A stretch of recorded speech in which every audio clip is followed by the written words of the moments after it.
ಇದು ರಾಜ್ಯ ವಕೀಲ ಪರಿಷತ್ತಿಗೆ ಕೊಡಬೇಕಾದಂಥ ಕಂಪ್ಲೇಂಟ್. ಅವರು ಹೇಳಿ ಕಳಿಸ್ತಾರೆ ಅವರಿಗೆ, ನೀವು ಏನೇ ಕಂಪ್ಲೇಂಟ್ ಕೊಡೋದಿದ್ರು ರಾಜ್ಯ ವಕೀಲ ಪರಿಷತ್ಗೆ ಕೊಡಿ, ಅಲ್ಲಿ ಇರ್ತಕ್ಕಂಥ 25 ಜನರು ಕಾನೂನಾತ್ಮಕವಾಗಿ ಅದನ್ನು ವಿಚಾರ ಮಾಡಿ ನಿರ್ಣಯ ತಗೊಳ್ತೀವಿ ಅಂತ ಹೇಳ್ತಾರೆ. ಬಟ್ ಅದನ್ನು ಕೇಳಿದೆ ಅವರು ಏನೂ ಅವ್ರ ಮಾತನ್ನು ಕೇಳಿದೆ, ಒಂದು ಚರ್ಚೆಗೆ ಬರದೆ ಏಕಾಏಕಿಗೆ ಹಲ್ಲೆ ಮಾಡ್ತಾರೆ.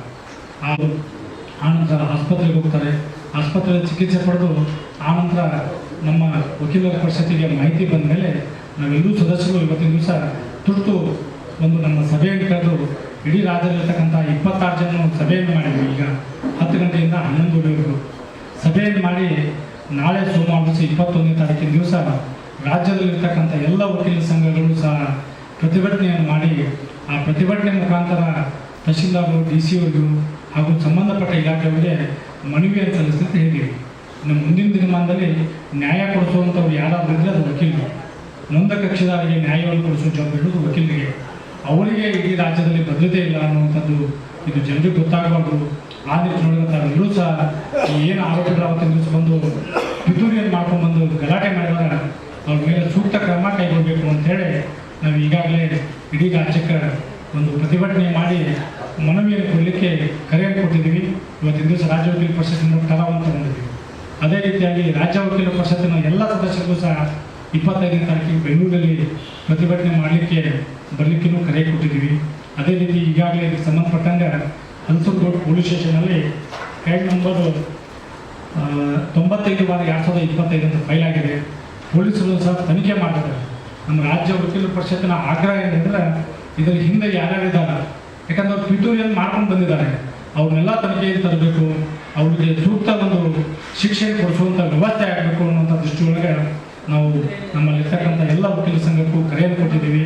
ಆ ನಿಟ್ಟಿನೊಳಗೆ ಎಲ್ಲರೂ ಅವತ್ತಿನ ದಿವಸ ಈ ಪ್ರತಿಭಟನೆಯನ್ನು ಪಾಲ್ಗೊಂಡು ಪ್ರತಿಭಟನೆಯಿಂದ ಮನವಿ ಕೊಟ್ಟು ಮುಂದಿನ ದಿನಮಾನದಲ್ಲಿ ರಾಷ್ಟ್ರಾದ್ಯಂತ ಯಾವುದೇ ವಕೀಲರ ಜೊತೆ ರಕ್ಷಣೆ ಬೇಕು ಅನ್ನುವಂಥದ್ದನ್ನು ಮುಟ್ಟಿಸ್ತಾ ಇದ್ದೀವಿ.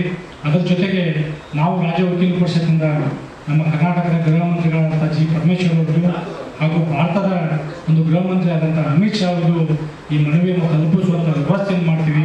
ಆ ನಿಟ್ಟಿನೊಳಗೆ ಇವತ್ತಿನ ದಿವಸ ತಮಗೆಲ್ಲರಿಗೂ ಮನವಿ ಮಾಡ್ಕೊಳ್ಳೋದ್ರಿಂದ ಈ ವಿಷಯವನ್ನು ಇಡೀ ರಾಜ್ಯಕ್ಕೆ ತಾವು ತಮ್ಮ ಪತ್ರಿಕೆ ಮುಖಾಂತರ, ತಮ್ಮ ಮಾಧ್ಯಮದ ಮುಖಾಂತರ ತಿಳಿಸಬೇಕು ಅನ್ನುವಂಥ ಮನವಿ ಮಾಡುವ ಸಲುವಾಗಿ ಇವತ್ತಿನ ದಿವಸ ಈ ಪತ್ರಿಕಾಗೋಷ್ಠಿಯನ್ನು ನಾವು ಕರೆದಿದ್ದೀವಿ. ಈ ವಿಷಯದ ಕುರಿತು ನಮ್ಮ ಸಹೋದ್ಯೋಗಿಯಾದಂಥ ಮಾಜಿ ಅಧ್ಯಕ್ಷ ಅಂತ ಒಡೆದಲ್ಲ ಅವ್ರು ಹಿಡ್ಕೊಂಡ ಮೇಲೆ ಗೊತ್ತಾಯ್ತು. ಅವನ ಹೆಸರು ಕಿರಣ್ ಹ್ಯಾಂಡ್ರೋ, ಒಬ್ಬ ಮೇರಿ ಅನ್ನೋ ಲೇಡಿಯ ಮಗ.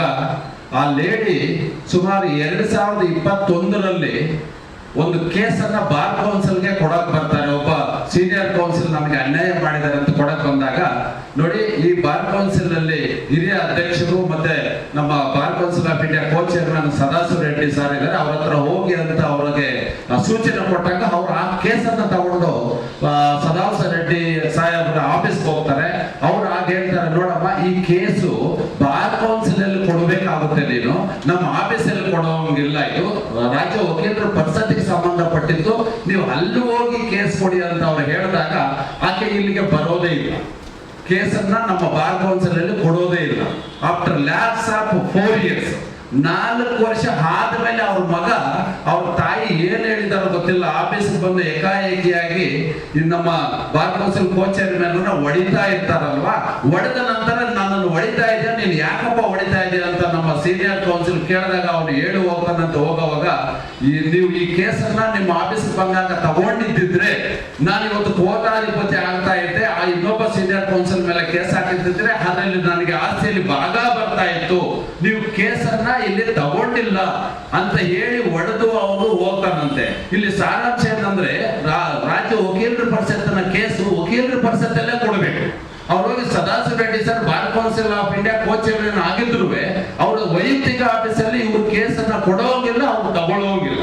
ಅವ್ರು ಒಳ್ಳೆತನದಿಂದ ಅಲ್ಲಿ ಹೋಗಿ ಕೊಡೋಗಿ ಅಂತ ಹೇಳಿದ್ದು ಇವತ್ತು ತಪ್ಪಾಗಿ ಅವರು ತಿಳಿದು ಇವತ್ತು ಸೀನಿಯರ್ ಕೌನ್ಸಿಲ್ ಮೇಲೆ ಅವರು ಮಾರಣಾಂತಿಕ ಹಲ್ಲೆ ಮಾಡಿದ್ದಾರೆ.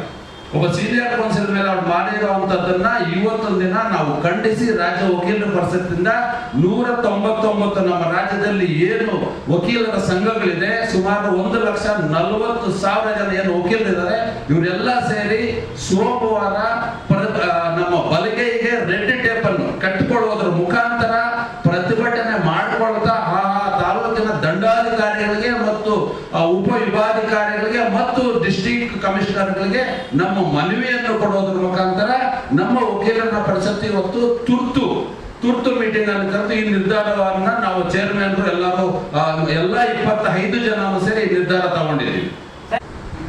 ಇಲ್ಲಿ ಸ್ನೇಹಿತರೆ ವಿಚಾರ ಇರುವಂತದ್ದು ಏನಂತಂದ್ರೆ, ನಮಗೂ ನಿಮ್ಗೂ ಒಂದು ಸಂಬಂಧ ಇರುತ್ತೆ. ಇವತ್ತು ನಾವು ನಿಮ್ಮನ್ನು ರಿಕ್ವೆಸ್ಟ್ ಮಾಡ್ತೀವಿ, ತಾವೆಲ್ಲ ಬಂದಿದ್ದೀರಿ. ಅದೇ ರೀತಿಯಲ್ಲಿ ವಕೀಲರಿಗೂ ಕಕ್ಷಿದಾರರಿಗೂ ಒಂದು ಸಂಬಂಧ ಇದ್ದಿದ್ರೆ ಆ ವ್ಯಕ್ತಿ ಯಾವ ಕಾರಣಕ್ಕೋಸ್ಕರ ಹಲ್ಲೆ ಮಾಡ್ದ ಅನ್ನುವಂಥದ್ದು ವಿಚಾರ ಗೊತ್ತಾಗ್ತಾ ಇತ್ತು. ಇಲ್ಲಿ ಏನಾಗಿದೆ, ಹಲ್ಲೆ ಮಾಡಿರುವಂತಹ ವ್ಯಕ್ತಿಗಳು ಇಬ್ಬರು ಬರ್ತಾರೆ ಬೆಳಗ್ಗೆ, ಅವ್ರಿಗೂ ಮತ್ತೆ ಈ ಹಿರಿಯ ವಕೀಲರು ಸದಾಶಿವ ರೆಡ್ಡಿ ಅವ್ರಿಗೂ ಯಾವುದೇ ರೀತಿ ಸಂಬಂಧ ಇಲ್ಲ. ಅವರು ಕೇಸ್ ಕೊಟ್ಟಿಲ್ಲ ಅಥವಾ ವೈಯಕ್ತಿಕವಾಗಿ ಯಾವ್ದಾರ ವ್ಯವಹಾರ ನಡೆದಿಲ್ಲ, ಯಾವತ್ತೂ ಆ ವ್ಯಕ್ತಿನ ಇವರು ಪರಿಚಯವಿಲ್ಲ, ನೋಡಿಲ್ಲ. ಇಲ್ಲಿ ವಿಚಾರ, ಒಬ್ಬ ಫೈಬರ್ ಪೈಪ್ ಇಟ್ಕೊಂಡು ಬರ್ತಾನೆ ಹೊಡೆಯಕ್ಕೆ ಅಂತ, ಜೊತೆಲಿ ಬಂದಂತ ಸಂಗಡಿಗ ಅದನ್ನು ವಿಡಿಯೋ ಮಾಡ್ತಾನೆ. ಇದು ನಮಗೆ ಬಹಳ ಸಂಶಯ.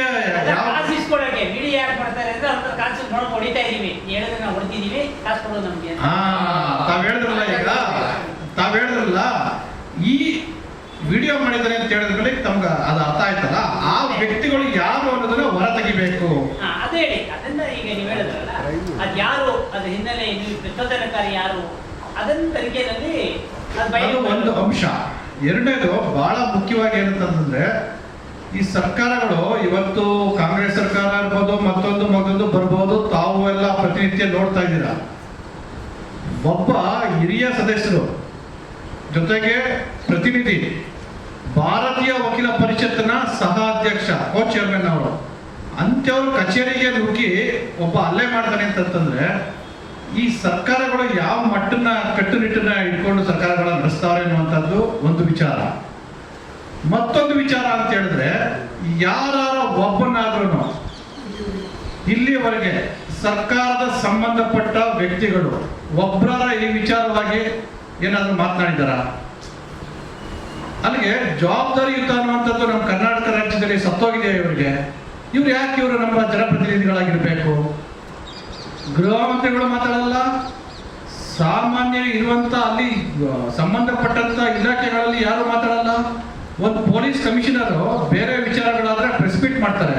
ಆ ಪೊಲೀಸ್ ಕಮಿಷನರ್ ಒಬ್ಬ ವಕೀಲರಿಗೆ, ಹಿರಿಯ ವಕೀಲರಿಗೆ, ಭಾರತೀಯ ವಕೀಲರ ಪರಿಷತ್ತಿನ ಕೋ ಚೇರ್ಮನ್ ಆಗಿದ್ದಾರೆ, ಅವರು ಅಂಥವ್ರ ಮೇಲೆ ಬೆಂಗಳೂರು ಹಲ್ಲೆ ಆಗಿದೆ, ಯಾವ ಕಾರಣಕ್ಕಾಗಿರ್ಬೋದು ಅನ್ನುವಂಥದ್ದು ಒಂದು ಪ್ರೆಸ್ ಮೀಟ್ ಮಾಡಲಿಲ್ಲ. ಸೊ ಇದೆಲ್ಲ ನೋಡುವ ಸಂದರ್ಭದಲ್ಲಿ ನಮಗೆ ಬಹಳ ಬೇಸರ ಆಗಿ, ಇನ್ನು ಸಾಮಾನ್ಯ ಜನರು ಯಾವ ರೀತಿ ಮುಂದಿನ ದಿನಗಳಲ್ಲಿ ನಮ್ಮ ಸಮಾಜದಲ್ಲಿ ಇರು ಸಾಧ್ಯ ಆಗುತ್ತೆ ಅಂತೇಳಿ ಒಂದು ಮಾದರಿಯಾಗಿ ನಾವು ಈಗ ಇರುವುದು ಸಮಾಜವನ್ನು ತಿದ್ದಕ್ಕೆ ಅಂತ ಇರೋದು ಎರಡೇ, ಒಂದು ನಾವು, ಮತ್ತೊಂದು ಮಾಧ್ಯಮ ಸ್ನೇಹಿತರು, ಎರಡೇ. ಇವರಿಬ್ರು ಬಿಟ್ರೆ ಇನ್ನು ಈ ಸರ್ಕಾರನೇ ಆಗಲಿ ಸಮಾಜದಲ್ಲಿ ತಿದ್ದಕ್ಕೆ ಯಾರ ಕೈಲೂ ಆಗಲ್ಲ ಅನ್ನುವಂಥದ್ದು ನನ್ನ ವೈಯಕ್ತಿಕ ಭಾವನೆ. ಹಾಗಾಗಿ ಈ ಸರ್ಕಾರದನ್ನ ನಾವು ಗಮನದಲ್ಲಿ 2 ಸಲ ನೋಡಿದ್ವಿ, 3 ಸಲ ನೋಡಿದ್ವಿ, ಏನೂ ಪ್ರಯೋಜನ ಆಗಿಲ್ಲ ಅಂತೇಳಿ ಇವತ್ತು ನಮ್ಮ ಅಧ್ಯಕ್ಷರು ತುರ್ತಾಗಿ ನಮ್ಮ ಸಭೆ ಕರೆದು 25 ಜನಗಳು ಕೂಡ ಸರ್ವಾನುಮತದಿಂದ ತೀರ್ಮಾನಿಸಿ ಬೃಹತ್ ಪ್ರತಿಭಟನೆಯನ್ನು ನಾವು ರಾಜ್ಯ ವ್ಯಾಪ್ತಿನಲ್ಲಿ ಮಾಡಬೇಕು ಅಂತೇಳಿ ಕೈಗೆತ್ತಿಕೊಂಡು ತಮ್ಮ ಮುಖಾಂತರ ಇದನ್ನು ನಾವು ರಾಜ್ಯ ವ್ಯಾಪ್ತಿಗೆ ನಡೆಸಬೇಕು ಅಂತ ಕೇಳ್ಕೊಳ್ಳೋಣ ಅಂತ ಬಂದಿದ್ದೀವಿ.